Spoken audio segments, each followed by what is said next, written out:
24/7, 365. The fantasy season never dies. Welcome to Every Day is Draft Day. Presented by Champions Round. Welcome to Every Day is Draft Day, episode 13. I got that right. I'm Dan Turner, your host. Joining me as always, this time from her house. Yes? From her floor. From her floor, which is in her house, so we'll take it.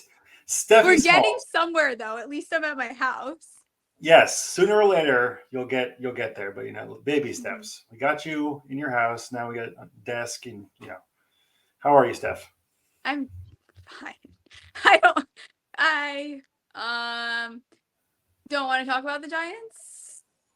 Well, that's too bad because Okay. we're going to be talking about the Giants.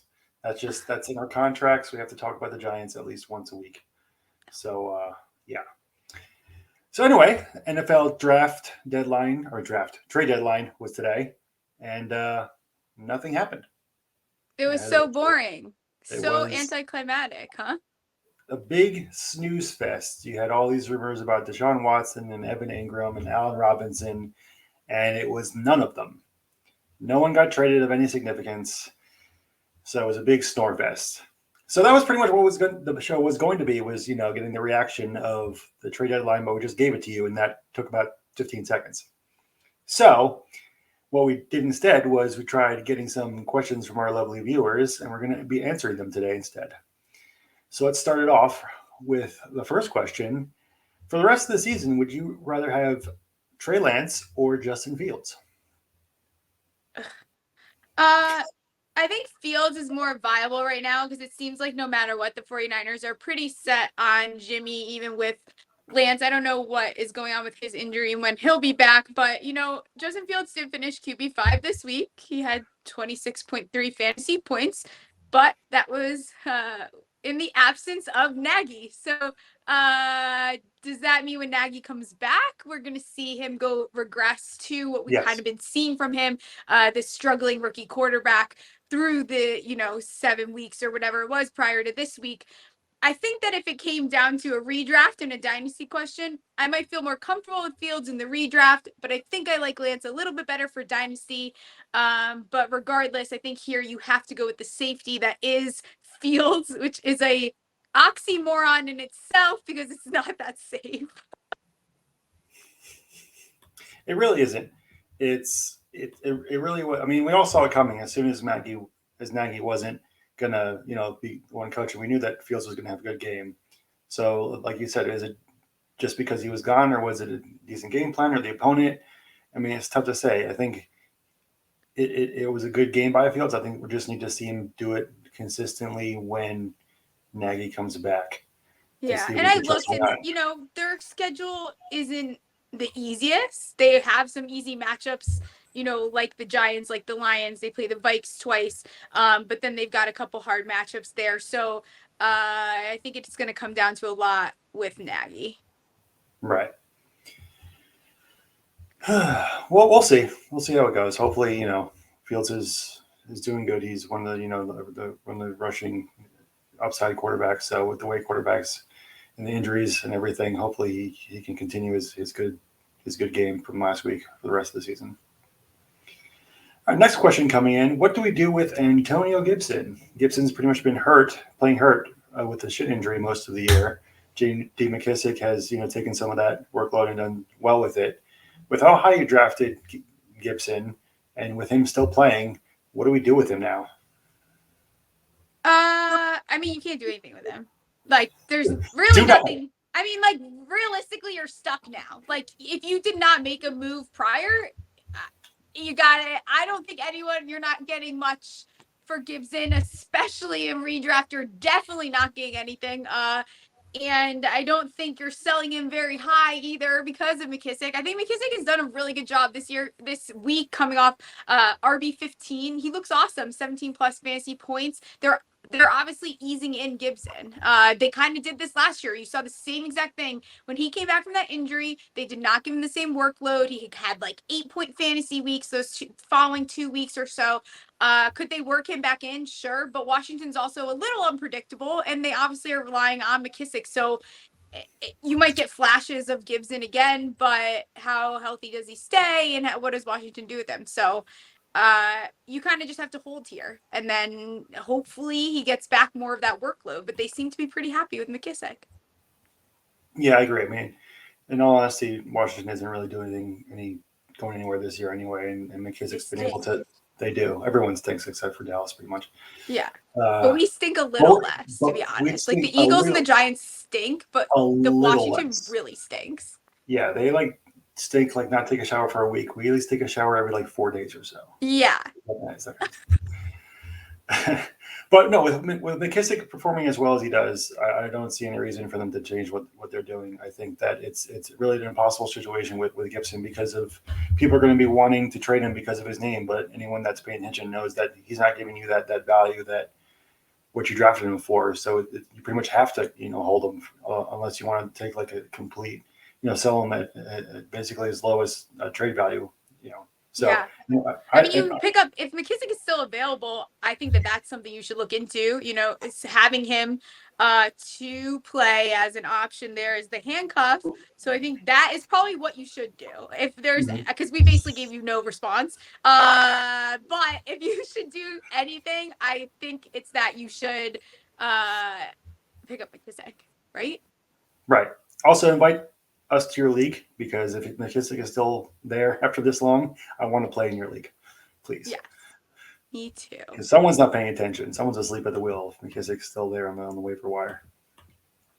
Speaking of running backs, we actually have a nice contest going this week. We have a Chuba Hubbard mini helmet to give away this week.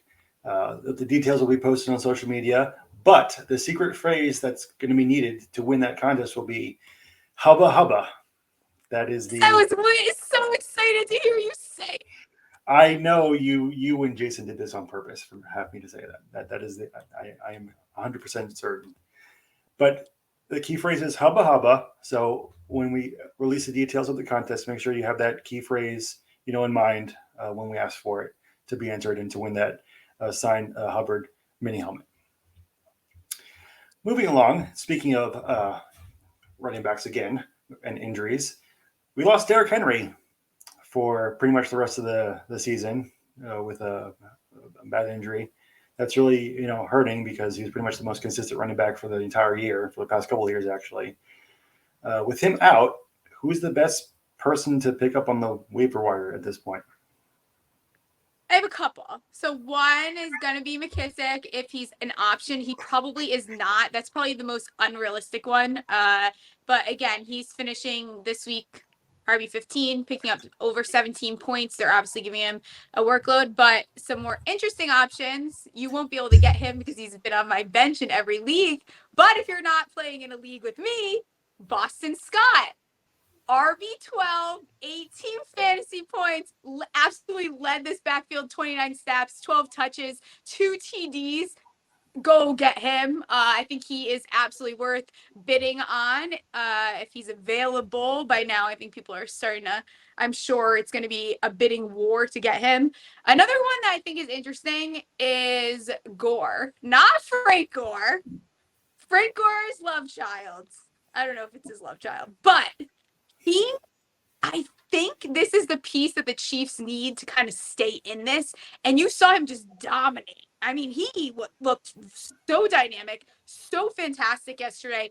I know he didn't necessarily finish, he finished right inside the top 30 for running backs this week, but I think that there is a very high ceiling there, especially with the way they're struggling, the way that Mahomes is struggling. I think that Gore could be a very secret weapon for them, and it's kind of what they need and what they've had every other year. So I kind of like him. You can also argue Booker. But again, I think Booker's probably gone by now because of Barkley's injury that happened a couple weeks ago. Yeah, those are all really good ones. I agree with all of them. One that seems kind of obvious, but you didn't mention was Adrian Peterson. I know people are going to, see like, oh, Adrian Peterson is going to take over Derrick Henry's role and spend, whatever fab they have left after like the Eli Mitchell and spending sprees and all the rest. I don't think that he's going to perform as well as people maybe hope he will. I do think that he's in the kind of offense that's good for his skill set. He can take like the early down and goal line work and have nickels with the receiving work. So I think that he's definitely worth an ad. I don't think he's worth breaking the bank over. Right. But I think you should expect him to be fairly touchdown dependent. Mm-hmm. But I do think that the volume's got to go somewhere. I think everyone should be aware though, like neither of these guys are going to be like RB1 situations. No. Like you're not getting like Henry Jr. Like you're right. Yeah. It's not a plug. Don't get excited, right? You're just going to right. try to find someone that's going to get you some kind of consistency on points, but you're not getting like a baby Henry. Yeah, no, you're just putting duct tape over like a hole in the Titanic at this point if you lost Henry. So, I mean, like you said, you made a great point. The work does have to go somewhere. I mean, they're a rushing team, and primarily they're not going to go away from that. So the carries have to go to someone. So definitely, like those two are going to be the primary beneficiaries. So if one or either are available in your league, pick them up. All right, we have a trade question actually, which is fun. A trade is Eli Mitchell and Tyler Lockett for Justin Jefferson in redraft PPR. What do you think? I wish we got a little more background on this. I have a couple questions. I think that Lockett with Wilson coming back is pretty comparable to Jefferson's play this year. I think that the way the Vikings, who are another, I'm going to say shit storm. I don't know that you kind of cancel those out. So it's more like, do you need the running back? Right. Then yes, maybe it's worth it. If this is, it's a little hard. It's hard for me to tell anyone to get rid of JJ, but I think that the idea of this trade would be to get Elijah Mitchell that's my guess, is it has to do with the running backs. Finished running back 8, did very, very well this week. Over 19 points there. So I like Elijah Mitchell. I like what's going on with him, but I'm confused on the Lockett JJ thing. Mm-hmm. Yeah, I 100% agree with you there. I mean, it's tough because it's Justin Jefferson, but people also have to realize that it isn't the Justin Jefferson that you were getting last year. He's still obviously a very good receiver and he's doing well for you in fantasy, but he's not putting up like, those dominating numbers that he was a year ago. And Eli Mitchell is pretty much taking control of the San Francisco backfield. He was out for a couple of weeks, but as soon as he came back, he stepped right back into that starting role. And if you're hurting at running back, which pretty much everyone is at this point in the season, I definitely pick that Mitchell side. And Lockett, to your point with Wilson coming back, is going to bounce back. He's been pretty cold with Geno Smith in there. He's kind of like the forgotten guy. But with Wilson projected to come back pretty soon, he should have bounce back and have a good role. So I definitely, for me, I take the Mitchell Lockett side of that trade. Yeah, I agree.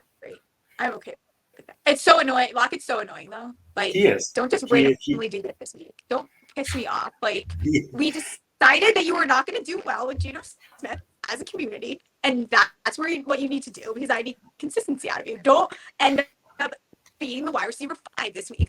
Like, what are you doing? He's going to be the wide receiver 6 now. So, whatever. All right. How much fab are you spending on Adrian Peterson? Again, like, not a lot, 30% if you really are desperate. But, like, again, like I was saying, I'd rather take, like, 50%, maybe even a little bit more to go out and get someone like Boston Scott or like Gore or like Booker, who I think is going to be a little bit more consistent. Again, we see these bets get signed. And listen, AD is one of my favorite players of all time, but this is not 2012. It's not 2013. He's strictly there to fill a volume role. I don't know that it's going to end as well as we all very much wanted to, but it obviously could. I just think there's other options that might be worth a little bit more. Yeah, I'm going to agree with you there. I think that he is more a name now than anything else. He'll do decent there, but I don't think he's going to be worth, like I mentioned before, breaking the bank over. I think yeah, like 25-30% of what you have left is a decent amount to go in. But like you were saying before, there's a lot of other options that are better and more secure backfield that I would rather spend on instead. Because Boston Scott seems to be leading the Philly backfield now because apparently Kenneth Gainwell doesn't exist anymore as a thing. So I definitely could go after someone like him or McNichols instead of Peterson with whatever money you have left. Next question: who would you rather have? This is the kind of season where this question is actually a realistic thing. Would you rather pick up Justin Fields or Mike White?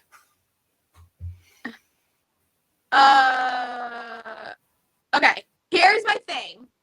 And What's Jets your fans, thing? please do not harm me or stick my voodoo doll or whatever you guys do when you get very angry. I am very happy for White. I am so excited for him. I think that the whole thing, the team chanting, him getting 300 texts, I love it. And I love that journey for him. 405 yards, 3 touchdowns, also had 2 interceptions, but an 82% completion rate with 100 plus. Okay, I get it, and I love it. I love it. But we see this every year, okay? The same thing happened with Taylor Heineke when he came in, and now people are starting to jump ship from him. We see this every year. They come in and have some good games. I need to see White play another week like this for me to feel very confident. It doesn't have to be exactly like this because this was absurd. But I need to see a little bit more. That being said, though, I do think that he might be a better. But I wish you would just put him on the bench. Like if you need to start someone tomorrow, I'm going Fields. But if you can wait, say you have, I don't know, name the person. If you have Geno Smith, I don't know why Geno Smith came to mind. That's not the person I want you to start. But if you have someone else viable for the following weeks, you can at least put White on your bench and make sure that wasn't dumb. That's what I would do. But that's me playing it safe. I'm not the one to go and be like, oh my gosh, White did this and I'm just going to pick him up. So if you have someone viable for another week, but you can put him on your bench, I think that's cool. But if you need someone tomorrow, I might go Fields. I agree to an extent. I think that it was no one predicted that out of White at all, except that guy that bet 1,000 at 125 to 1 and won 125K because White had the most passing yards this past week. That was crazy.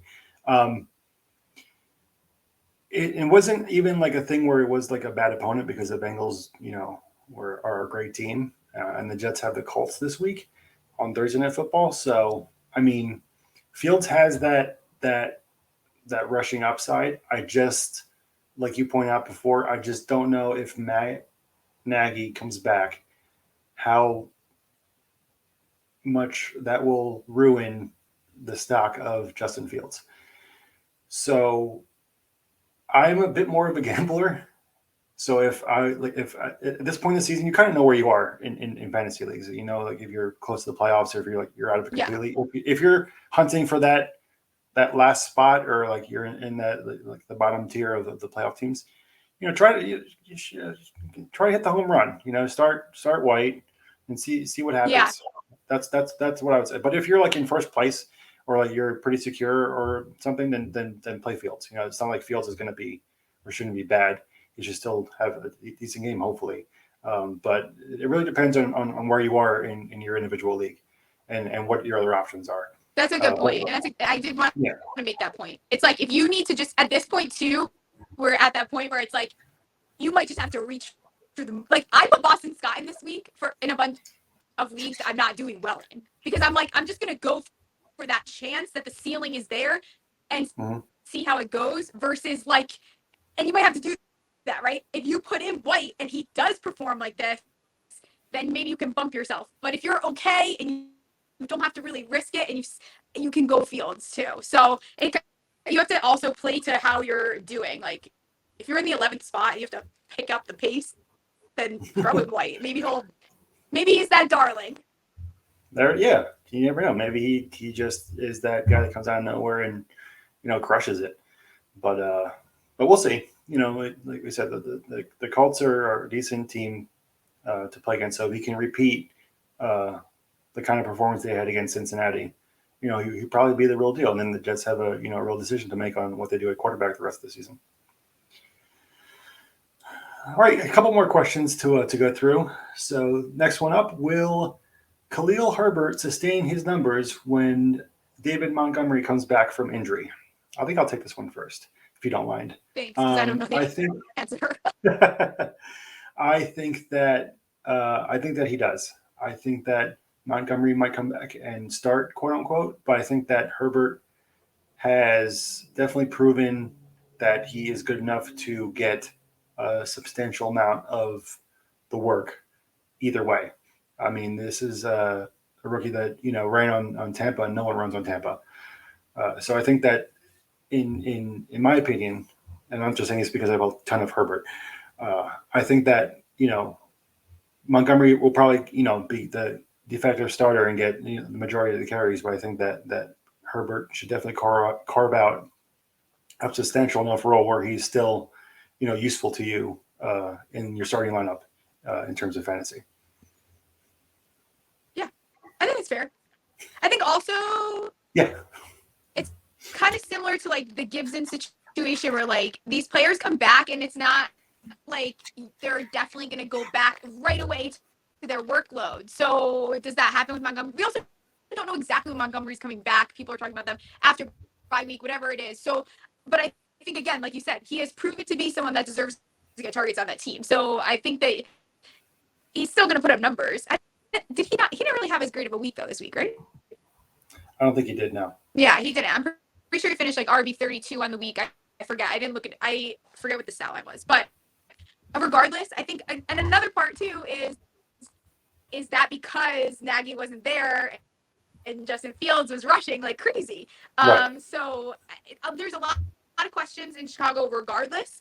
I don't think that there are another offense that still has not defined themselves as having an identity as an offense. So it's going to be kind of a wait and see with that. Yeah, I agree. All right, to wrap it up for this week, we have one final question. With the news, the unfortunate news of what's going on with Henry Ruggs, if people haven't heard, he got involved in a really bad car accident. The details are still coming out. The last I saw, he could be charged with a DUI. It seems like, so it seems like he could be, out of playing for a while. We hope that everyone involved is doing well, and we're praying for them. But with going back to the football side real quick, where do you see Hunter Renfrow and Brian Edwards figuring out with Ruggs being out? It seems like the response, like immediate response, really feels like I want to say Edwards, but I think even in the games that we've seen Ruggs not take as big of a role, it seems like Renfrow has stepped up. I think I want it to be Renfrow, but the answer should be Edwards. I think that, I disagree. I think it will be Renfrow. So you're helping me with that's what I want. That's what you want? Okay, good. But I think Renfrow, I think that, with that, like, that deep threat being taken away, I think Edwards can kind of step into that role. Obviously not as good as Ruggs, but I think that's going to be more important than ever to have that underneath guy, that sure-handed receiver that Renfrow has become for Derek Carr. So going forward, I would definitely, Renfrow was already becoming more a part of the offense as it was anyway. So with Ruggs being gone for the foreseeable future, it just it gives me more hope that Renfrow will be the guy to kind of take over as that go-to receiver in the Raiders offense. Yeah. I hope that makes you feel better. Yeah. We'll see. We'll see how this whole thing impacts this team. Yeah. It's gonna be interesting. Yeah. But 100%. and the Giants play them next, so That's right, they do. Yeah. So that'll be interesting. All right, well that'll do it for today's version of Every Day is Draft Day, because we have 2 We're gonna be episodes doing this this week. twice a week now. Twice a week Dan now. is so excited. I am so happy. When I heard the news, I actually threw myself a party for 5 minutes, because I get to spend now 2 times a week with Steph. My life Twice a literally week. can't get any better than what it is right now. So excited. So it's just great. Just can't wait to do this the rest of the year. So Steph, where can everyone find you? What was that? Where can everyone find you? Where can I locate you? I couldn't even hear you. I'm like still on my floor using my phone. So I hope that this recorded well, first of all. But you guys can find me at Steffi Smalls with 3 L's. And all my stuff is on Champions Round. I'll be doing a giveaway on Smalls Talks Balls this week. Look out for that. And then remember, we said what are we calling it? Secret code, password, code word, whatever. Secret phrase. I'm not saying it again. We said the secret phrase earlier for this week's giveaway. It was hubba hubba. All right, you can find all my stuff at Champions Round. I actually just finished my waiver article for today, so check that out. I have my buy sells and then weekly previews on Fridays. Be sure to check us out next time, which will be later this week, as we go through week 9 action coming up. For Steph, I'm Dan. Everyone have a great rest of your day.